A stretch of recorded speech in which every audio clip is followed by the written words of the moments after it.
For this next presentation, I'm going to share a little bit about how we're approaching this, because this is a little bit different because this isn't really project management, but I think the way that we approach education is really helpful for a lot of how we can approach education everywhere. So I'm going to talk about the school system, but this doesn't just apply to schools. This applies to especially professional development.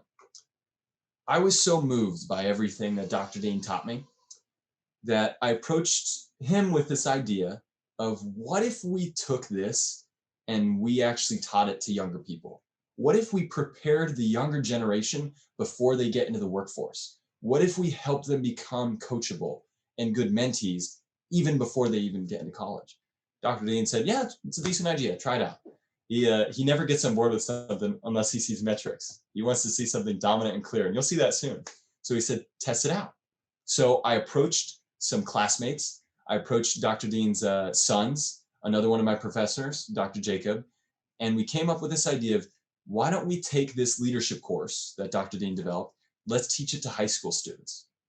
So that was in 2013, coming up on 8 years now.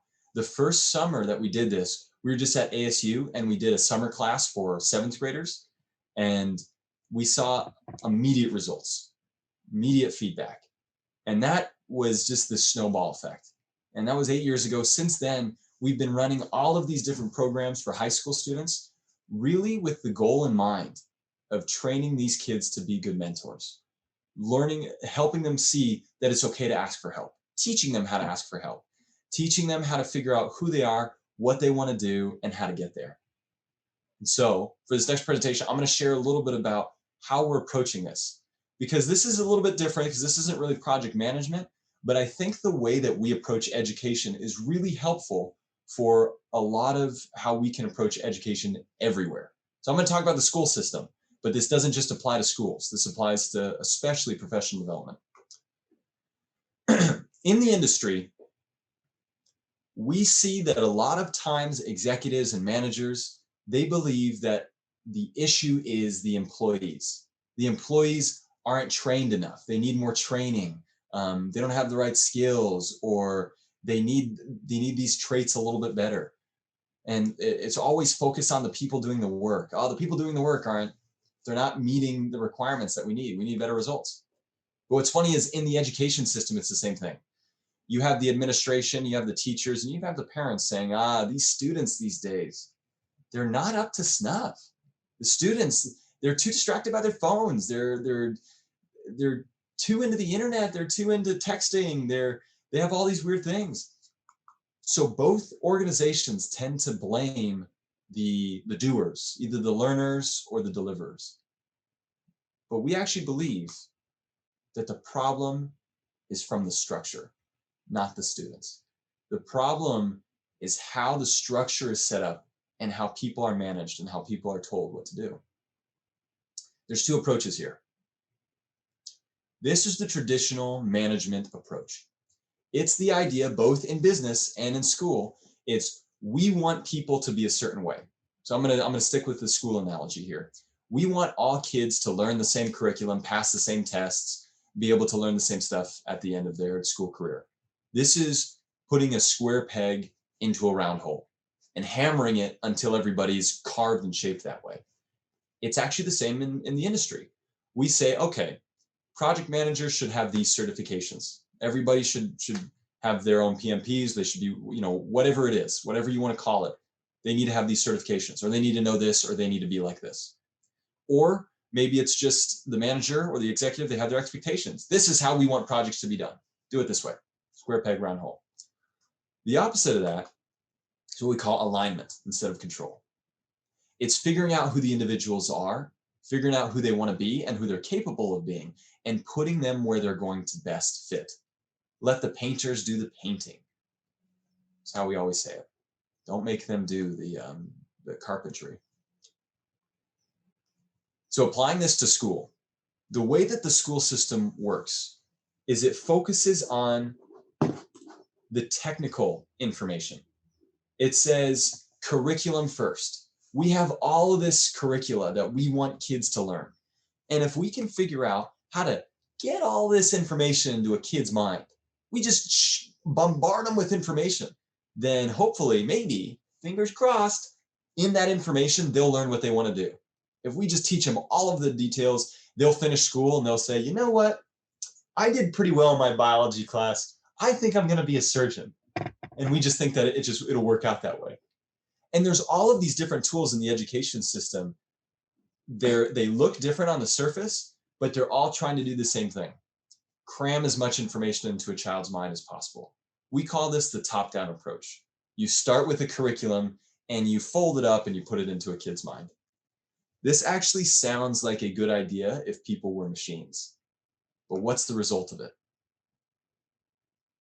The evidence is clear. Kids are really, really struggling. If you haven't noticed this yet, it's actually pretty disturbing that more than any other generation, kids are facing stress, anxiety, depression. I didn't put it on the slide. I don't usually, because it's really depressing, but suicide rates among young people it's going up like crazy amounts. And I'm not talking just teenagers. It's like middle schoolers. It's something else. And we think that a lot of it is really just because of this focus. Kids are so overwhelmed with the complexity of life. Life has never been more complicated, mostly because of this. Mostly because of technology and cell phones, smartphones, social media. They're just bombarded with information and opinions and thoughts and impressions. And then they go to school and they're told, okay, you've got more information to memorize, regurgitate, and repeat. And it's just so focused on the information aspect of it all that they're too busy looking at all the details that they never figure out themselves. So they never really figure out who they are and what they want to do. So the approach that we take, and this is just like what I was talking about with mentorship, is we call this the bottom-up approach.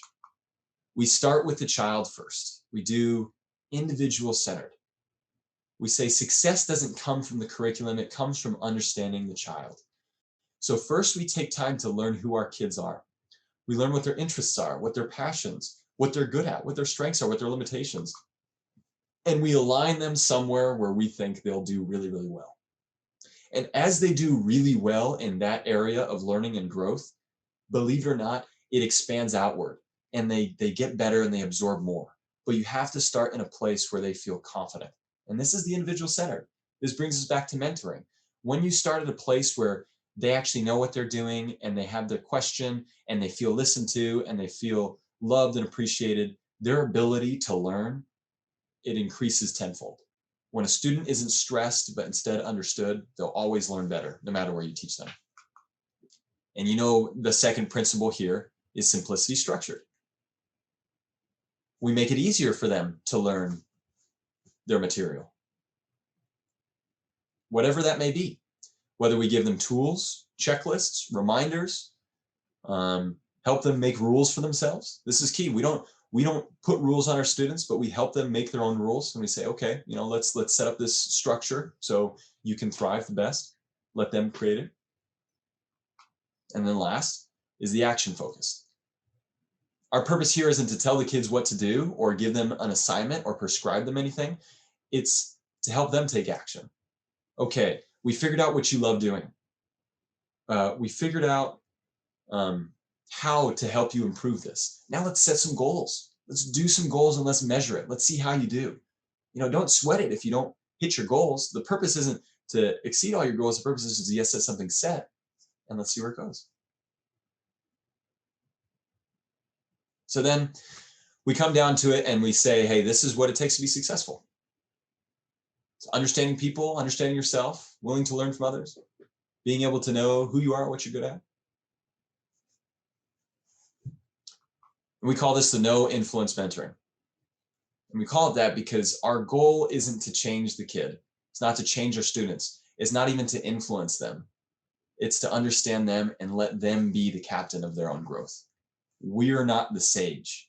They're the expert of their own life.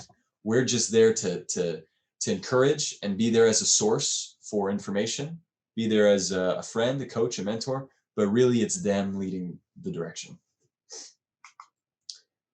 And so these are the main things that we teach our students. I'm not going to read them out. I'll give you a second to look at it, but These are the simple things that we feel like have simplified our kids' lives the most.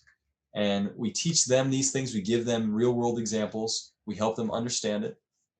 And for this next part, I'll just go real quick. What we do is we do a bunch of different things for the kids. We either do coaching or seminars. We do, these little getaways where we go to cabins. We have these workshops, all sorts of things, any ways to get involved with our students. Half of what we do there isn't even teaching. It's just being around them. That's the individual centered approach, being around them, getting to know them. Even last year was crazy for everybody, clearly, but for us, most of our programs are in person. So for the first year, we decided to do it virtually, and we were really concerned. We weren't sure if it was going to work out because just the virtual environment, but it was great. It was a huge success. We did all of our programs virtually, and we kept the same feel of our programs, where you can see this is actually what the platform we found looks like. It looks like a classroom, so kids can get into tables and work with each other and have fun. And we base it around just these different activities and soft skills and leadership skills. Kids love it. They have a great time. And this is what we've been looking at for the past 8 years. These are some of the positive results we're seeing. So in my mind, there's no doubt that this way of mentoring is the key to helping address these soft skill issues, these stability issues. Because once you can get a child or even a person to feel happier, feel less stressed, more confident, then they're at a place to learn all the technical skills. Then the technical skills are going to come really, really quickly because they're in such a better place and they know what they want to do and they're motivated to do it. And the heart and soul of what we do is coaching, where we work with kids one-on-one. We have about a group of 60 kids that we work with, where each of us, professional level coaches who we also do professional development, we get with these kids and we meet with them one-on-one virtually about 30 minutes a week. And we do the same thing where we work with them in a mentor-mentee relationship, help them set goals. And a lot of people ask, well, what are you doing? Are you teaching them specific skills? Are you teaching them, I don't know, how to do taxes? Or are you teaching them how to apply for college? And my answer is, honestly, whatever the kids want to do. We just help them learn how to change, how to set goals. These are some of the areas of improvement. I've had students who, when they come to me and they want to work with me, I say, hey, what's something that you really want to do? And they say, I just really want to play video games. And I say, okay, let's do it. Let's become the best video game player you can be. And I use that as a stepping point where I say, okay, in order to be a good video game player, what do we need to do? We need to set up a structure. We need to set up a routine. Let's find other people who are really talented. Let's set some goals for yourself. Let's track your success. Let's measure your performance. And we do this, trust me, it's like, I'll set these video game goals for maybe 2 or 3 months. And by the end of 2 or 3 months, they're like, I didn't even realize that I could do this with my goals, my personal progress. What else can I do this with? And they get super excited. And then we set it with school. And that's our jumping off point. So I bring this up because I want to relate it back to the working environment. So often when we're working in a professional relationship, we want to jump to professional goals. We want to jump to key performance indicators and things that we need to move the bottom line.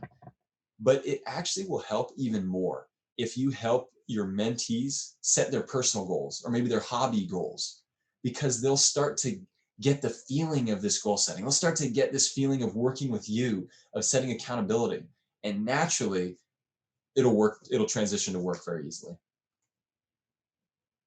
Okay. That's my presentation.